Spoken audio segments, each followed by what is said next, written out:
En tête de marche, des militants déguisés en moines, ils symbolisent ces religieux de Riaumont accusés de violence contre des enfants.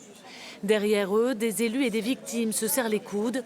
En 1971, Pierre avait 7 ans quand il est placé dans l'institution religieuse. Des coups, punition, crâne rasé, culotte de cuir bien sûr, marche forcée, exercice forcé, coup de ceinturon, coup de rangers.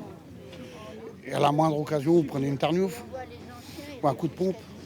Chacun avait un peu sa spécialité. Bruno a été l'un des premiers à dénoncer les violences de Riaumont. Le plus important, c'est qu'on soit ensemble déjà. Ça fait plaisir de retomber aussi sur les anciens. Même si on a vécu des choses différentes, mais on a tous vécu quelque chose de douloureux, trop douloureux justement. C'est pour ça qu'on est encore là aujourd'hui. Ça fait 40 ans que vous n'êtes pas venu ? Ouais, 40 ans. Ouais. Déjà en montant la colline là, j'étais vraiment pas bien. Aujourd'hui, je le dis haut et fort, je me suis trop cachée, trop tue. Là, 3 jours de suite, j'ai subi le viol. Réunie pour Noël, la communauté de Riaumont observe. La tension monte quand une militante fémène entre en action. Je reste de ce camp parce qu'ils m'ont aidé et qu'aujourd'hui ils m'ont sauvé. Et tu sais, quand on te sauve, tu peux pas être contre tes sauveurs. Parfois, entre les deux camps, un dialogue s'amorce. Des parents qui amènent leurs enfants, qui ont 3-4 ans, qui n'ont pas le choix. Comment veux-tu qu'on trouve ça normal, nous, après ce qu'on a vécu? Si on les laisse faire, ils vont continuer, ils vont accueillir à nouveau des enfants. Donc arrête, c'est pas possible.